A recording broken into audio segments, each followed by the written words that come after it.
अगर तुम्हारे सीयूईटी के इंग्लिश वाले मॉक्स में वोकैबुलरी की वजह से नंबर्स कट रहे हैं, then this video is just made for you. I'll divide this video into 3 parts. पहला पार्ट होगा लॉजिक, दूसरा पार्ट होगा गेस वर्क, तीसरा पार्ट एक रियलिटी चेक है, नो लक।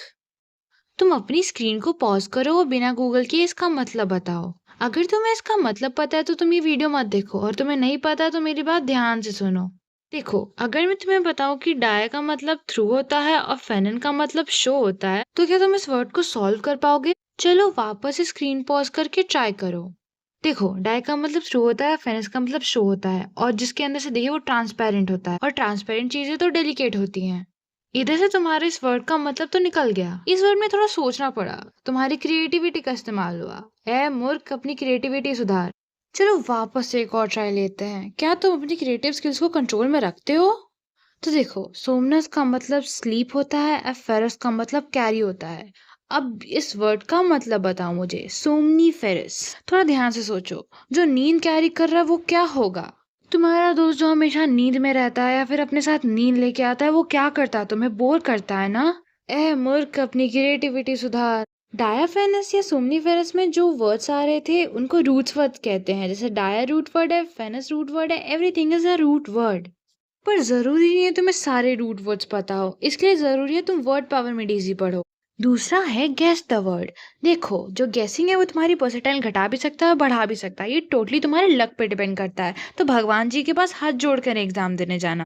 देखो, तुम्हारे पास 2 वर्ड है, स्टेगनेंट और स्टैगरिंग। अब तुम्हें इन दोनों का मतलब बताना है।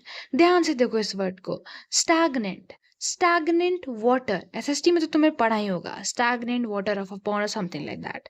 स्टैगनेंट का मतलब क्या होता है? स्टिल, रुका हुआ, जो चल नहीं रहा है, जो रुक गया है कहीं पर। अब तुम्हें लग रहा होगा कि स्टैगनेंट रुका हुआ है और यहाँ पर स्टैग आ रहा है, मतलब ये भी रुका हुआ होगा, बट तुम यहाँ गलती कर जाओगे। स्टैगरिंग का मतलब एक्चुअली शॉक होता है। मुझे स्पेलिंग नहीं आती थी शॉक की, खैर। अब तुम सोचोगे कि ये क्या हुआ?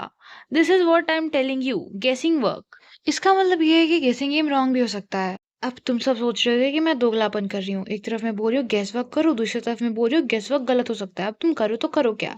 देखो, मेरी बात ध्यान से सुनो। मैंने जो तुम्हें वर्ड सोमनीफेरस दिखाया, मैंने तुम्हें उन दोनों का रूट वर्ड बता दिया था। तुम्हें एक का रूट वर्ड तो अच्छी तरीके से पता था, पर क्या तुम्हें स्टैग्नेंट या स्टैगरिंग के रूट वर्ड्स में से एक भी पार्ट का या फिर स्टैग का या फिर नेंट का किसी भी चीज़ का छोटा सा भी मतलब पता था? नहीं। तुमने क्या किया? तुमने एक जैसे साउंड करने वाले, काइंड ऑफ एक जैसे साउंड करने और दिखने वाले वर्ड को एक समझ लिया, and then you wrote the same answer. And this is the mistake that you make. अगर तुम्हें एक वर्ड सिमिलर काइंड ऑफ लग रहा है और तुम्हें लग रहा है कि अच्छा ये तो सेम ही हो, तुम वहीं पर 6 मार्क्स खो दोगे। सीयूईटी में -1 है, तुम वहीं पर 6 मार्क्स खो दोगे, मार्क माई वर्ड्स। तो अगर तुम्हें किसी वर्ड का एक भी रूट वर्ड नहीं पता है तो लीव दैट वर्ड, कोई ज़रूरत नहीं उसको अटेम्प्ट करने की, गेस वर्क नहीं करना है। ये वीडियो का बहुत इंपॉर्टेंट और रियलिटी चेक वाला पार्ट है, ध्यान से सुनना। English pure luck based exam है। मैं ऐसा इसलिए बोल रही हूँ क्योंकि तुम्हें नहीं पता कि सीयूईटी वाले, एनटीए वाले कहाँ से कौन से वोकैब उठा के देंगे। पूरी इंग्लिश वोकैबलरी में 8,000 से ज़्यादा वोकैब्स हैं। तुम्हें वो सारी याद है? Of course not.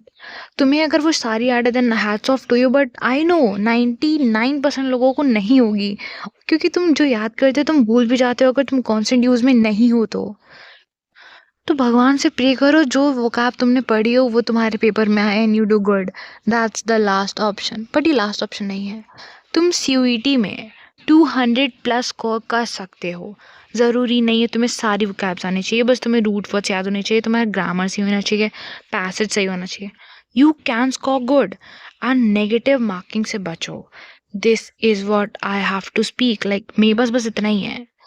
मुझे पता है यहाँ तो कोई देख नहीं रहा होगा, अगर कोई देख रहा तो रियली रियली थैंक यू। तो मेरा वॉच टाइम इंक्रीज करवा रहे हो and you helping me, like कर रहे हो तुम। बाय, आई होप तुम्हारा एग्जाम अच्छा जाए। I pray from my heart. Bye. Please like and subscribe.